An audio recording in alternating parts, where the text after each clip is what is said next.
وَإِذَا سَأَلَكَ عِبَادِي عَنِّي فَإِنِّي قَرِيبٌ أُجِيبُ دَعْوَةَ الدَّاعِ إِذَا دَعَانِ۔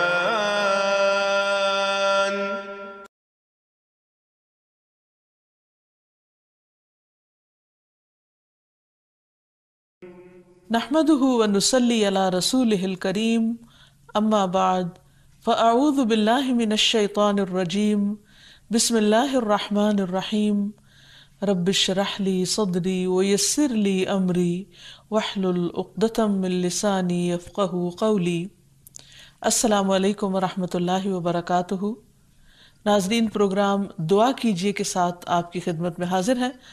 آج ہم انشاءاللہ اخلاقی برائیوں سے بچنے کی دعائیں آپ کے ساتھ شیئر کریں گے۔ اللہ سبحانہ وتعالیٰ قرآن مجید میں فرماتے ہیں وَقَالَ رَبُّكُمُ ادْعُونِي أَسْتَجِبْ لَكُمْ، اور تمہارے رب نے کہا کہ تم مجھ سے دعا مانگو، میں تمہاری دعا قبول کروں گا۔ تو ہم سب کو اللہ سبحانہ وتعالیٰ سے دین اور دنیا کی تمام تر بھلائیاں مانگنے کے لیے خوب خوب دعائیں کرنی چاہیے، اور دعا کرنے سے پہلے اللہ سبحانہ وتعالیٰ کی حمد و ثنا، سبحان اللہ والحمد للہ ولا الہ الا اللہ واللہ اکبر ولا حول ولا قوة الا باللہ، اور پھر درود شریف اللہم صلی علی محمد وعلی آل محمد کما صلیت علی ابراہیم وعلی آل ابراہیم انک حمید مجید، اللہم بارک علی محمد وعلی آل محمد کما بارکت علی ابراہیم وعلی آل ابراہیم انک حمید مجید، اور پھر دنیا اور آخرت کی بھلائیاں ربنا آتنا فی الدنیا حسنۃ وفی الآخرۃ حسنۃ وقنا عذاب النار، اے ہمارے رب تو ہمیں دنیا میں بھی بھلائیاں عطا فرما اور آخرت میں بھی، اور ہمیں آخرت میں آگ کے عذاب سے محفوظ رکھ۔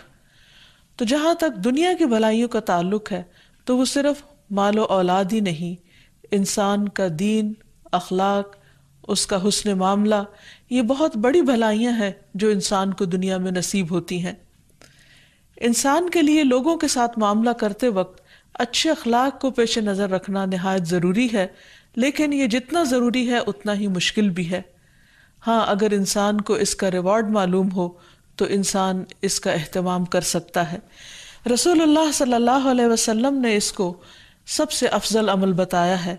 آپ نے فرمایا ابن آدم نے کوئی ایسا عمل نہیں کیا جو نماز، آپس میں صلح کروانے اور اچھے اخلاق سے بہتر ہو، یعنی ایک طرف اللہ سبحانہ وتعالیٰ کی عبادت ہو اور دوسری طرف آپس کے تعلقات کی اصلاح اور پھر بہترین اخلاق۔ ایک اور روایت میں یہ نماز روزے کے قائم مقام بتایا گیا۔ نبی صلی اللہ علیہ وسلم نے فرمایا مومن اپنے اچھے اخلاق سے روزہ دار اور قیام کرنے والے کا درجہ حاصل کر لیتا ہے، یعنی وہ شخص جو دن کو نفلی روزہ رکھتا ہے اور رات کو نفلی عبادت پڑھتا ہے وہ بہت پرہیزگار اور نیک تصور کیا جاتا ہے۔ تو اسی طرح اگر کسی شخص کے اندر یہ دو خوبیاں نہیں بھی لیکن اس کا اخلاق سب کے ساتھ اچھا ہے، اس کی عادات اچھی ہیں، اس کے طور طریقے اچھے ہیں، وہ دوسروں کے لیے باعث راحت ہے، تو یہ چیز انسان کے لیے درجات کی بلندی کا باعث ہے۔ ایسے بندے اللہ کے محبوب بندے ہیں جن کے اخلاق بہترین ہیں۔ رسول اللہ صلی اللہ علیہ وسلم سے ایک مرتبہ پوچھا گیا کہ اللہ کے بندوں میں اللہ کے نزدیک کون زیادہ سے زیادہ محبوب ہے، یعنی اللہ تعالیٰ کو کون پیارا ہے؟ آپ نے فرمایا جو سب سے اچھے اخلاق والے ہیں۔ پھر اسی طرح قیامت کے دن نبی صلی اللہ علیہ وسلم کے قریب ترین لوگ، یعنی آپ کی مجلس کے قریب ترین وہ لوگ ہوں گے جن کے اخلاق سب سے اچھے ہوں گے۔ پھر اسی طرح ایک اور روایت کے مطابق بہترین امتی ان کو قرار دیا گیا، یعنی جو نبی صلی اللہ علیہ وسلم کے محبوب ہیں یا آپ کی امت کے چنے ہوئے لوگ ہیں جن کے اخلاق سب سے اچھے ہیں، یعنی جن کی عادات بہترین ہیں۔ پھر اسی طرح ایک اور حدیث سے ہمیں یہ بھی پتہ چلتا ہے کہ اچھا اخلاق میزان میں سب سے بھاری نیکی ہوگا۔ ابو درداء سے روایت ہے کہ نبی صلی اللہ علیہ وسلم نے فرمایا مومن کے میزان میں قیامت کے دن سب سے بھاری چیز اچھا اخلاق ہوگا۔ پھر اسی طرح یہ بھی یاد رہے کہ اچھا اخلاق صرف وقتی طور پر کسی خاص مطلب یا مقصد کی خاطر کسی کے ساتھ اچھی طرح معاملہ کرنا یا اچھی طرح بات چیت کرنا ہی نہیں، بلکہ یہ انسان کی عادت کا حصہ ہونا چاہیے، کیونکہ اخلاق کا لفظ جو ہے یہ خلق سے ہے، اور خلق عادت کو کہتے ہیں، یعنی انسان کا ایک خلق ہے یعنی اس کی شکل و صورت ہے، اور ایک اس کا خلق ہے یعنی اس کی عادات ہیں۔ تو بہترین انسان، خوبصورت انسان وہی ہو سکتا ہے کہ جس کا اخلاق اچھا ہو، خواہ بظاہر عام معیار کے مطابق شکل و صورت معمولی ہی کیوں نہ ہو، کیونکہ لوگوں کو کسی کے شکل و صورت سے وقتی طور پر دیکھنے سے کچھ فائدہ ہو سکتا ہے، لیکن انسان دوسرے کے رویے اور معاملے کو نہیں بھولتا، اس لیے اس کو بہتر سے بہتر بناتے رہنے کی کوشش کی جانی چاہیے۔ پھر اسی طرح یہ ہے کہ جہاں اچھے اخلاق کو بہت فائدے کی چیز بتایا گیا، وہاں دوسری طرف برے اخلاق کو بہت نقصان کی چیزیں بتایا گیا۔ یعنی ایسا نہیں کہ اگر ہم اچھے اخلاق کا کوئی اختیار نہیں کرتے تو کوئی فرق نہیں پڑتا، یعنی یہ نہیں کہ اگر انسان کہے کہ میرا اخلاق اچھا نہیں تو کوئی بات نہیں۔ ہمارے دین میں جہاں ایک طرف ہمیں اچھے اخلاق کی تعلیم دی گئی، اچھے اخلاق کے بارے میں بتایا گیا اور اس کی فضیلت بیان کی گئی، وہاں دوسری طرف ہمیں برے اخلاق کے برے نتائج کے بارے میں بھی بتایا گیا۔ نبی صلی اللہ علیہ وسلم نے برے اخلاق سے بچنے کی بھی تلقین کی۔ نبی صلی اللہ علیہ وسلم کے جہاں محبوب ترین لوگ وہ ہیں جن کے اخلاق اچھے ہیں، تو وہاں آپ کے نزدیک سب سے ناپسندیدہ لوگ وہ ہیں کہ جن کے اخلاق برے ہیں۔ جابر رضی اللہ عنہ سے روایت ہے کہ رسول اللہ صلی اللہ علیہ وسلم نے فرمایا، قیامت کے دن میرے نزدیک تم میں سب سے زیادہ محبوب اور قریب بیٹھنے والے لوگ وہ ہیں جو بہترین اخلاق والے ہیں، اور سب سے زیادہ ناپسندیدہ اور دور رہنے والے لوگ وہ ہیں جو زیادہ باتیں کرنے والے، بلا سوچے سمجھے اور بلا احتیاط بولنے والے اور تکبر کرنے والے ہیں۔ اسی طرح ایک اور موقع پر آپ صلی اللہ علیہ وسلم نے بدترین انسان اس کو بتایا کہ جس کی برائیوں اور برے اخلاق کی وجہ سے اس کے شر سے بچنے کے لیے لوگ اس سے ملنا جلنا چھوڑ دیں، اس کے ساتھ تعلق رکھنا پسند نہ کریں، اس کو دیکھتے ہی گھبرا اٹھیں کہ یہ پھر کوئی نہ کوئی ایسی بات کرے گا جس سے تکلیف پہنچے گی۔ تو ایسے لوگ قابل مذمت ٹھہرے جن کے اخلاق قابل مذمت ہیں، یعنی ناپسندیدہ ہیں۔ اور یہ یاد رکھیے کہ اخلاق انسان کے پوری شخصیت کا عکاس ہوتا ہے، جس میں انسان کی گفتگو، انسان کا لین دین، انسان کا معاملہ، اس کی عادات، یہ تمام چیزیں اس میں شامل ہوتی ہیں۔ یاد رکھیے کہ اخلاق کا تعلق انسان کی پوری شخصیت کے ساتھ ہے۔ انسان کی گفتگو، انسان کے چہرے کے تاثرات، انسان کی چال ڈھال، انسان کے اٹھنے بیٹھنے کا طریقہ، یہ ساری چیزیں اخلاق سے تعلق رکھتی ہیں۔ اسی لیے ہم دیکھتے ہیں کہ بد اخلاقی میں نمبر 1 بد کلامی آتی ہے، کیونکہ انسان جب بات کرتا ہے تو اس کے اثرات دوسروں پر پڑتے ہیں، اور پھر جب انسان گالی گلوچ کرتا ہے یا دوسروں کے ساتھ طعن و تشنیع کرتا ہے یا ہارش طریقے سے بات کرتا ہے، یعنی سخت کلامی کرتا ہے، تو یہ تمام چیزیں بد اخلاقی کا حصہ بن جاتی ہیں۔ اللہ سبحانہ وتعالیٰ فحش کلامی سے نفرت فرماتے ہیں۔ نبی صلی اللہ علیہ وسلم نے فرمایا، مومن کے میزان میں قیامت کے دن سب سے بھاری چیز اچھا اخلاق ہوگا، اور بے شک اللہ تعالیٰ فحش گوئی اور بے حیائی کو پسند نہیں کرتا۔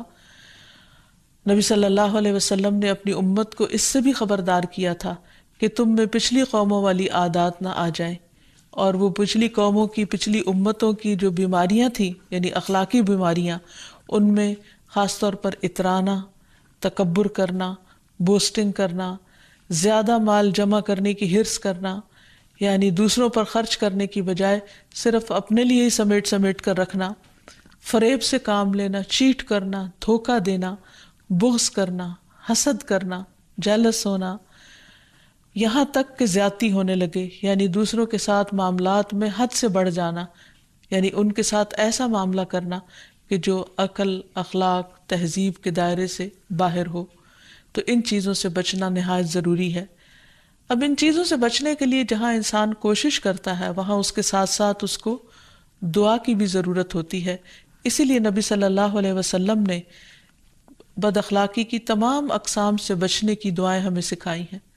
مثلاً بخل، کنجوسی، تنگ دلی، شح، اسی طرح بغض، پھر اسی طرح عداوت، دشمنی رکھنا، پھر دوسروں کے ساتھ روگردانی برتنا، لا تعلقی کا اظہار کرنا، لیے دیے رہنا، بدگمانی کرنا، جس کے بارے میں نبی صلی اللہ علیہ وسلم نے فرمایا کہ بدگمانی سے بچو کیونکہ بدگمانی سب سے جھوٹی بات ہے.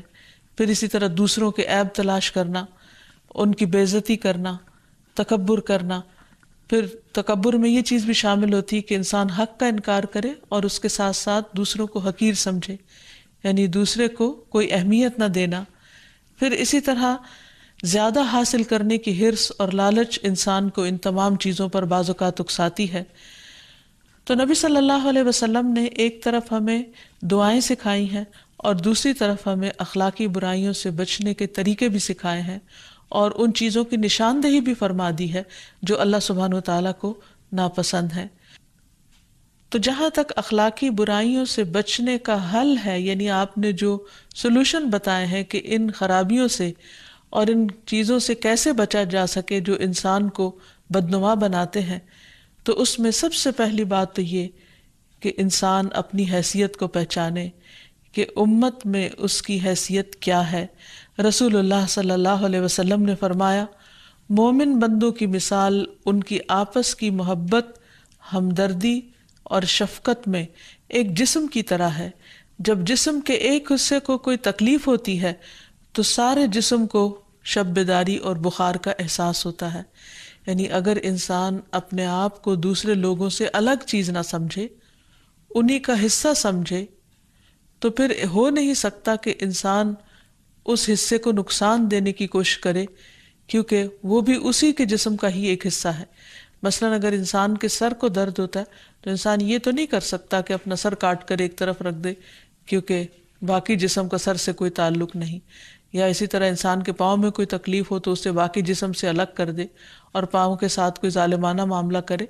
تو اسی طرح انسان کو جب اپنی حیثیت سمجھ میں آئے گی کہ وہ ایک بڑی امت کا حصہ ہے، ایک جز ہے، تو پھر وہ کل کو نقصان پہنچانے کی کوشش نہیں کرے گا جز ہوتے ہوئے. پھر اسی طرح آپس میں محبت کے ساتھ رہنے کے طریقے سوچنے چاہیے، کیونکہ آپس کی محبت ایمان کا حصہ ہے اور یہی ایمان انسان کو پھر جنت میں لے جانے والا ہے. رسول اللہ صلی اللہ علیہ وسلم نے وارننگ دی تھی کہ تم جنت میں داخل نہیں ہوگے جب تک کہ ایمان نہیں لاؤ گے، اور ایمان نہیں لاؤ گے جب تک کہ آپس میں محبت نہیں کرو گے. تو گویا آپس کی محبت ایمان ہے اور ایمان جنت میں داخلے کا ذریعہ ہے. اور پھر اس شخص کے اندر کوئی خیر نہیں بتائی گئی کہ جس کے اندر نہ محبت کرنے کا جذبہ ہو اور نہ ہی وہ کسی سے محبت کرے اور نہ لوگ اس سے محبت کریں. پھر اسی طرح قیامت کے دن ایسے لوگ جو ایک دوسرے سے محبت کرنے والے ہوں گے، اللہ سبحانہ و تعالیٰ ان کو خود پکاریں گے اور انہیں بہترین جزا عطا فرمائیں گے. اللہ تعالیٰ ان کی عزت فرمائیں گے اور فرمائیں گے کہ این المتحابون فیہ، کہاں ہیں وہ لوگ جو میری خاطر آپس میں محبت کرتے ہیں. میرے جلال کی قسم، آج کے دن میں ان کو اپنے سائے میں رکھوں گا جس دن میرے سائے کے علاوہ کوئی اور سایہ نہ ہوگا. تو اتنا بڑا مقام، اتنی بڑی عزت اور اتنا بڑا اعزاز اسی شخص کو مل سکتا ہے جو دنیا میں دوسروں سے اللہ کی خاطر بے لوث اور بے غرض محبت کرنا جانتا ہو. اور محبت بہت سے معاملوں کو آسان کر دیتی ہے. جب انسان کو انسانوں سے محبت ہوتی تو خود بخود اس کے دل میں دوسروں کا احترام آتا ہے، اچھے معاملے کو دل چاہتا ہے. لیکن جب انسان کے اندر بغض اور عداوت ہوتی ہے تو دوسرے کی نیکیاں اور حسن سلوک بھی اس کو برا معلوم ہوتا ہے. پھر اسی طرح ہمیں ہر ایک کے لیے نرم دل اور مہربان ہونے کی ضرورت ہے. رسول اللہ صلی اللہ علیہ وسلم نے اس شخص کو جنتی قرار دیا جو رشتہ داروں اور مسلمانوں کے لیے مہربان اور نرم دل ہوتا ہے، جو دوسروں کی ضروریات پوری کرتا ہے. آپ صلی اللہ علیہ وسلم نے فرمایا، مومن کو خوش کرنا، اس کا قرض ادا کر دینا، اس کی ضرورت پوری کرنا اس سے کسی مصیبت کو دور کر دینا افضل اعمال میں سے ہے۔ پھر اسی طرح ہمیں یہ تلقین کی گئی ہے کہ ایک دوسرے کے ساتھ تواضع اور ہمبلنس کا مظاہرہ کریں، ایک دوسرے پر فخر نہ جتائیں، ایک دوسرے کے مقابلے میں اکڑ نہ ہو بلکہ نرمی اور جھکاؤ کا معاملہ ہو۔ اور اس کے لیے سلام میں پہل کرنے کو بہت بڑی کامیابی کی کلید بتایا گیا کہ اس شخص کا دل تکبر سے خالی ہے جو سلام میں پہل کرتا ہے، اور سلام محبت پیدا کرنے کے لیے بہت ہی کارگر نسخہ ہے۔ پھر اسی طرح دوسرے کے بارے میں بدگمانی سے انسان بچے، کیونکہ جب گمان برا ہوتا ہے تو انسان کے اعمال اسی کے مطابق، رویے اسی کے مطابق ڈھل جاتے ہیں۔ پھر اسی طرح دوسروں کے معاملے میں تجسس نہ کرے، اگر کہیں بدگمانی ہو جائے تو معاملہ جلد صاف کر لیا جائے، کلیریفیکیشن کر لی جائے اور جلد از جلد صلح کر لی جائے، کیونکہ انسان ہے، انسانوں کے درمیان اختلافات ہو جاتے ہیں، لڑائی جھگڑے ہو جاتے ہیں، لیکن ان لڑائی جھگڑوں کو طول نہیں دینا چاہیے۔ دوسری چیز یہ ہے کہ انسان دعاؤں کے ذریعے اپنے اخلاق میں تبدیلی لائے، یعنی عملی حل کے علاوہ جب دعا ساتھ کرے گا تو انشاءاللہ اس کے رویے میں بہت بہتری آئے گی۔ اس سلسلے میں قرآن مجید میں جو دعا سکھائی گئی ہے وہ ہے ربنا اغفر لنا ولإخواننا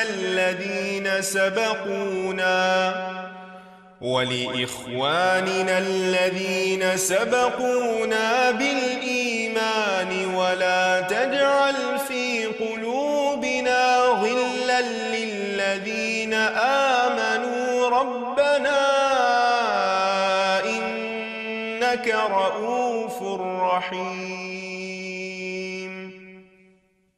اے ہمارے رب، ہمیں بھی بخش دے اور ہمارے ان بھائیوں کو بھی جو ہم سے پہلے ایمان لائے تھے، اور جو لوگ ایمان لائے ہیں ان کے لیے ہمارے دلوں میں کدورت نہ رہنے دے۔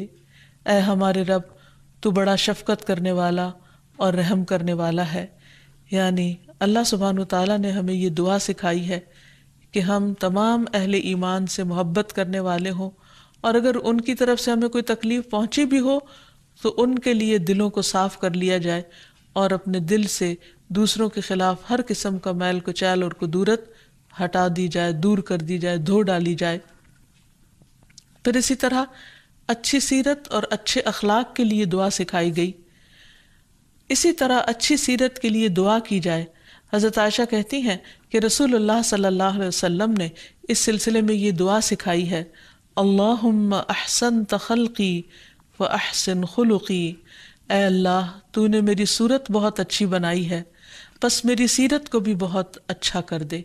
یعنی جیسے تو نے مجھے شکل اچھی دی ہے ایسا ہی مجھے اخلاق بھی اچھا دے دے۔ پھر اسی طرح ایک اور روایت میں آتا ہے، اللہم اہدنی لأحسن الاخلاق لا یہدی لأحسنها الا انت واصرف عنی سیئها لا یصرف عنی سیئها الا انت۔ اے اللہ، مجھے اچھے اخلاق کی ہدایت عطا فرما، تیرے سوا کوئی اچھے اخلاق کی ہدایت نہیں دے سکتا، اور برے اخلاق مجھ سے دور کر دے، تیرے سوا کوئی بھی مجھ سے برے اخلاق دور کرنے والا نہیں۔ کیونکہ بعض اوقات انسان اپنی بری عادتوں سے خود بھی تنگ آتا ہے، اس کے آس پاس کے لوگ بھی تنگ ہوتے ہیں، لیکن باوجود کوشش کے وہ ان کو چھوڑ نہیں پاتا۔ تو اس لیے اس سلسلے میں اللہ تعالیٰ سے دعا بھی کرنی چاہیے کہ وہ ہماری مدد فرمائے اور ہمیں ایسی چیزوں کو چھوڑنے کی توفیق دے کہ جس سے ہمارے اعمال ہمارے لیے نقصان دہ بنے۔ پھر بری اخلاقی صفات سے اللہ کی پناہ مانگنا، اللہم انی اعوذ بک من منکرات الاخلاق والاعمال والاہواء۔ اے اللہ، بے شک میں تجھ سے برے اخلاق، برے اعمال اور بری خواہشات سے پناہ مانگتا ہوں، یعنی یہ تمام خرابیاں میرے اندر ہیں، تو ہی مجھے ان سے بچانے والا ہے، لہٰذا مجھے اپنی پناہ میں لے لے۔ اسی طرح دل کی سختی، غفلت اور نفاق سے اللہ کی پناہ مانگنی چاہیے۔ اللہم انی اعوذ بک من العجز والکسل والجبن والبخل والحرم والقسوة والغفلة والعیلة والذلة والمسکنة، واعوذ بک من الفقر والکفر والفسوق والشقاق والنفاق والسمعة والریاء۔ اے اللہ میں تیری پناہ مانگتا ہوں عاجزی اور سستی سے، بزدلی اور بخل سے، انتہائی بڑھاپے، دل کی سختی اور غفلت سے، مفلسی، ذلت اور ناداری سے، اور میں تیری پناہ مانگتا ہوں محتاجی اور کفر سے، نافرمانی، مخالفت اور نفاق سے، بری شہرت اور دکھاوے سے۔ پھر اسی طرح خاص طور پر عاجزی اور سستی انسان کو کسی کام کا نہیں چھوڑتی، اس سے پناہ مانگی گئی۔ نبی صلی اللہ علیہ وسلم نے دعا سکھائی، اللہم انی اعوذ بک من العجز والکسل والجبن والحرم واعوذ بک من فتنۃ المحیا والممات واعوذ بک من عذاب القبر۔ اے اللہ میں تیری پناہ مانگتا ہوں عاجزی اور سستی سے، بزدلی اور بڑھاپے کی ذلیل حدود میں پہنچ جانے سے، اور میں تیری پناہ مانگتا ہوں زندگی اور موت کے فتنوں سے، اور میں تیری پناہ مانگتا ہوں قبر کے عذاب سے۔ تو اللہ تعالیٰ سے دعا ہے کہ وہ ہمیں ان تمام فتنوں سے محفوظ رکھے، ہمیں ہمارے نفس کے شر سے بچائے، اور ہمیں بد اخلاقی اور برے معاملے سے محفوظ رکھے، تاکہ ہماری دنیا اور آخرت دونوں ہی خوشگوار ہو سکے۔ السلام علیکم ورحمۃ اللہ وبرکاتہ۔ لم أكن بدعائك رب شقيا